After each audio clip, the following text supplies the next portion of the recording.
Welcome to Leadership Devotionals. For today, we will be starting a new series.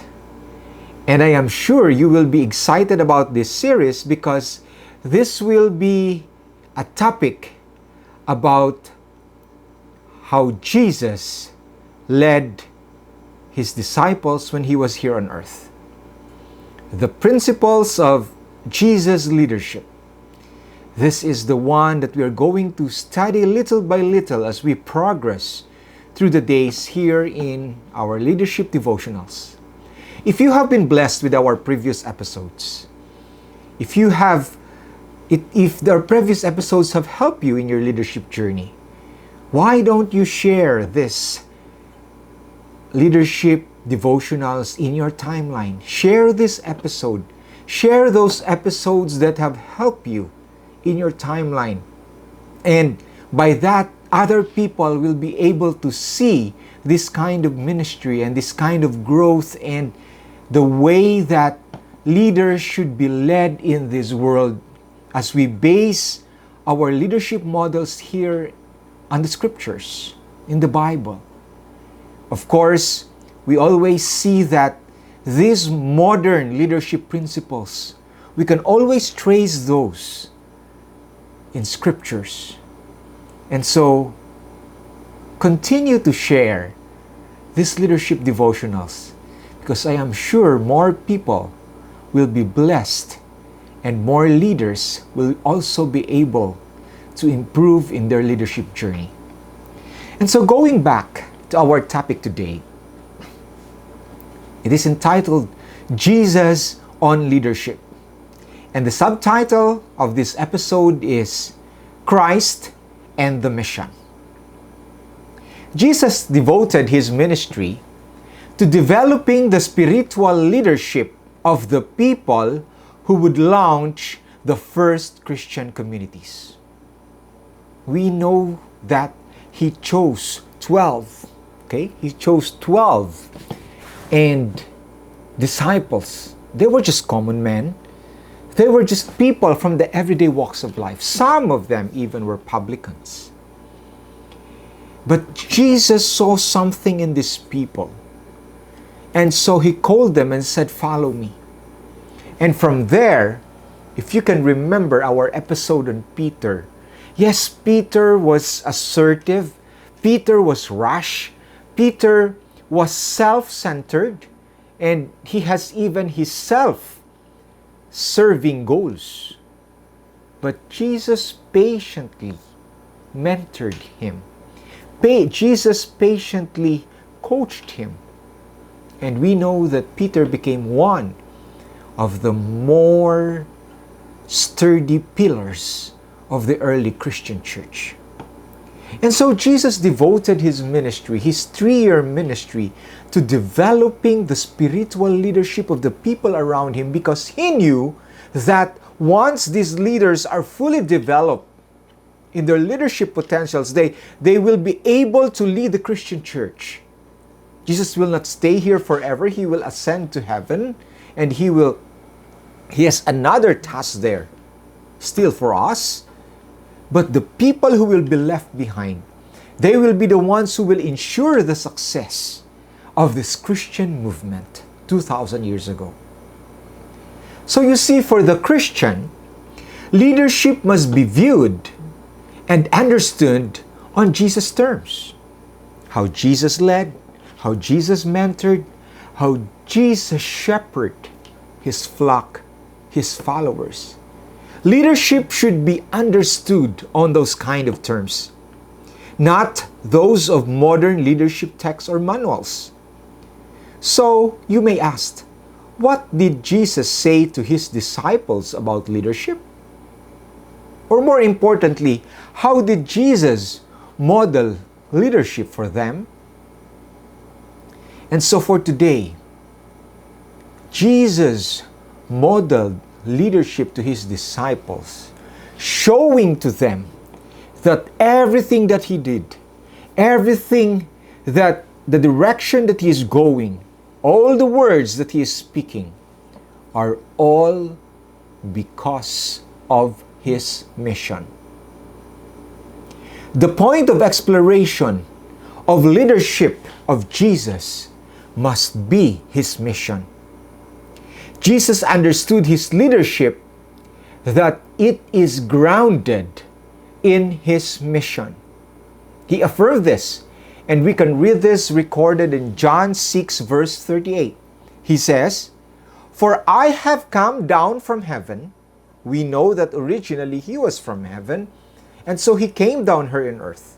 So he said, "For I have come down from heaven not to do my will." Okay, not to do my will. This is not self-serving. This is not about me. This is not for me. Not to do my will, but to do the will of him who sent me. I came down from heaven, he says, to do the mission of him who sent me. This is not about me. This is not about the things that I will do for myself. No, this is not about that.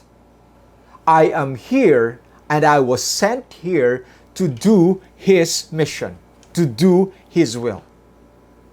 We know in the story, in the Passion story, that in the final days of Jesus, in the final hours of Jesus, in his human life, we know that he even pleaded, probably the torment, the burden that he was carrying, the burden of leadership, especially if we talk it on spiritual terms, the burden of sin that was placed upon him, the sins of all the people.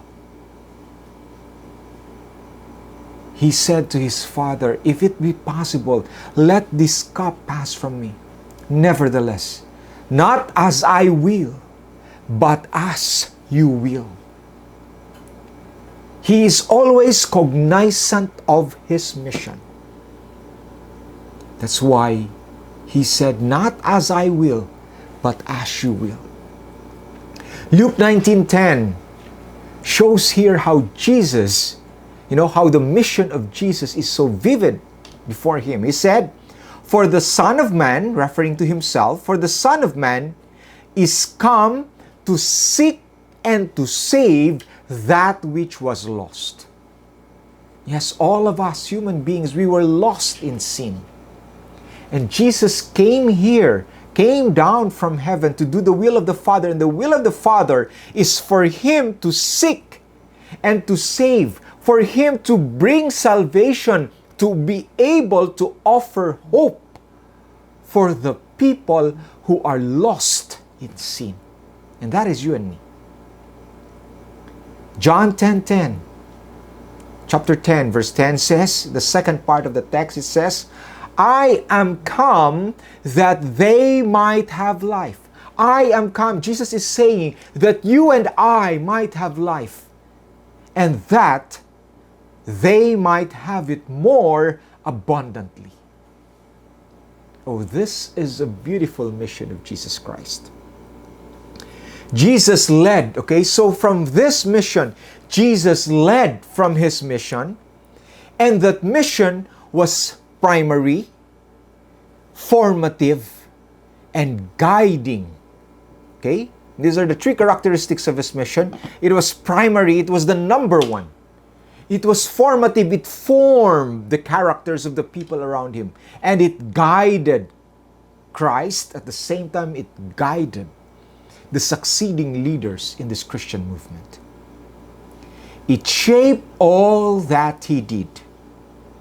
So much so that, first, it was his sense of mission that fueled his passionate pursuits of goals and objectives, transcending even this earthly domain. I repeat that. It was his sense of mission. It was his sense of mission that fueled his passion to pursue the goals and objectives, transcending even the temptations that were brought upon him. All of these earthly domains, transcending all of that. We know that after his baptism, Satan tempted him He said, if you will just bow to me, I will give you all these beautiful cities, all these earthly realms. It was his sense of mission that transcended all of those temptations. Number two, it was his clarity, okay? It was his clarity of mission that powered his success in transforming people and culture he encountered while here on earth. His mission was clear. He came to seek and to save that which was lost.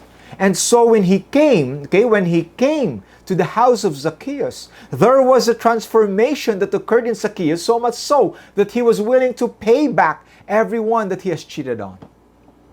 There's always a transformation that occurs in the people that he comes in contact with. That's because he came to seek and save that which was lost. That's because this mission was so clear in the mind of Jesus. Implicit in the notion of Jesus being on a mission is the thought that he was sent here on earth, suggesting, if not underscoring, that Jesus did not aspire to leadership in and of himself. Now, this is very important because we can see here that Jesus led, Jesus led with all humility. Jesus led with all humility. Notice this. Implicit in the notion of Jesus being on a mission is the thought that he was sent, He was sent by his Father. He was sent to earth, suggesting, if not underscoring, that Jesus did not aspire to leadership in and of himself.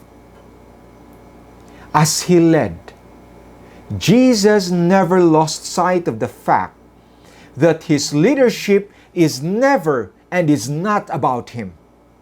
It was always about his Father and the mission that has been entrusted to him. Fellow leaders, as we lead today, always remember that there is a mission that has been entrusted to you.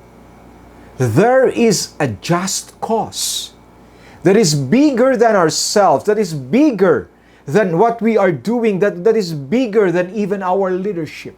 And that mission, that just cause, is the one that gives us passion and propels us and inspires us to lead and move people into the objectives of that mission.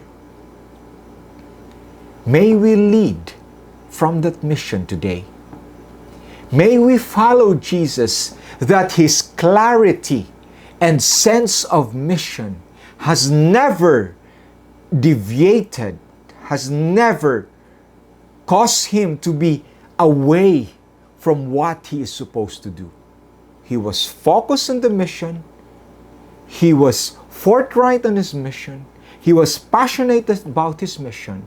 And we know for a fact that he was able to accomplish his mission. May you be on fire for your mission today. Accomplish it as Jesus did. God bless you. Hello, fellow leaders. If you have been blessed with the devotional that you have just heard, don't forget to like, share, or subscribe. Because when you do that, more people, more leaders will be blessed with the same blessing that you have experienced. In YouTube channel, click subscribe to Good Shepherd Consultants. God bless you.